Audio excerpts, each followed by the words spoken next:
David's instructions to Solomon. When David's time to die drew near, he commanded Solomon his son, saying, I am about to go the way of all the earth. Be strong, and show yourself a man. And keep the charge of the Lord your God, walking in his ways and keeping his statutes, his commandments, his rules, and his testimonies, as it is written in the law of Moses, that you may prosper in all that you do and wherever you turn. That the Lord may establish his word that he spoke concerning me, saying, if your sons pay close attention to their way, to walk before me in faithfulness with all their heart and with all their soul, you shall not lack a man on the throne of Israel. Moreover, you also know what Joab the son of Zeruiah did to me, how he dealt with the two commanders of the armies of Israel, Abner the son of Ner, and Amasa the son of Jether, whom he killed, avenging in time of peace for blood that had been shed in war. And putting the blood of war on the belt around his waist and on the sandals on his feet. Act therefore according to your wisdom, but do not let his grey head go down to Sheol in peace. But deal loyally with the sons of Barzillai the Gileadite, and let them be among those who eat at your table, for with such loyalty they met me when I fled from Absalom your brother. And there is also with you Shimei the son of Gera, the Benjaminite from Bahurim, who cursed me with a grievous curse on the day when I went to Mahanaim.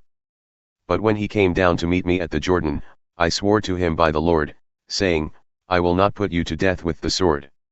Now therefore do not hold him guiltless, for you are a wise man. You will know what you ought to do to him, and you shall bring his grey head down with blood to Sheol. The death of David. Then David slept with his fathers and was buried in the city of David. And the time that David reigned over Israel was 40 years. He reigned 7 years in Hebron and 33 years in Jerusalem. So Solomon sat on the throne of David his father, and his kingdom was firmly established. Solomon's reign established. Then Adonijah the son of Haggith came to Bathsheba the mother of Solomon. And she said, Do you come peacefully? He said, Peacefully. Then he said, I have something to say to you. She said, Speak. He said, You know that the kingdom was mine, and that all Israel fully expected me to reign. However, the kingdom has turned about and become my brother's, for it was his from the Lord. And now I have one request to make of you, do not refuse me. She said to him, Speak. And he said, Please ask King Solomon, he will not refuse you, to give me Abishag the Shunammite as my wife. Bathsheba said, Very well, I will speak for you to the king. So Bathsheba went to King Solomon to speak to him on behalf of Adonijah. And the king rose to meet her and bowed down to her. Then he sat on his throne and had a seat brought for the king's mother, and she sat on his right. Then she said, I have one small request to make of you, do not refuse me. And the king said to her, Make your request, my mother, for I will not refuse you. She said, Let Abishag the Shunammite be given to Adonijah your brother as his wife. King Solomon answered his mother, And why do you ask Abishag the Shunammite for Adonijah?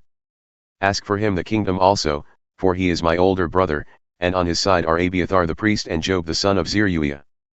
Then King Solomon swore by the Lord, saying, God do so to me and more also if this word does not cost Adonijah his life. Now therefore as the Lord lives, who has established me and placed me on the throne of David my father, and who has made me a house, as he promised, Adonijah shall be put to death today. So King Solomon sent Benaiah the son of Jehoiada, and he struck him down, and he died. And to Abiathar the priest the king said, Go to Anadhoth, to your estate, for you deserve death. But I will not at this time put you to death, because you carried the ark of the Lord God before David my father, and because you shared in all my father's affliction. So Solomon expelled Abiathar from being priest to the Lord, thus fulfilling the word of the Lord that he had spoken concerning the house of Eli in Shiloh. When the news came to Joab, for Joab had supported Adonijah although he had not supported Absalom, Joab fled to the tent of the Lord and caught hold of the horns of the altar. And when it was told King Solomon, Joab has fled to the tent of the Lord, and behold, he is beside the altar, Solomon sent Benaiah the son of Jehoiada, saying, Go, strike him down. So Benaiah came to the tent of the Lord and said to him, The king commands, Come out. But he said, No, I will die here. Then Benaiah brought the king word again, saying, Thus said Joab, and thus he answered me. The king replied to him, Do as he has said, strike him down and bury him, and thus take away from me and from my father's house the guilt for the blood that Joab shed without cause.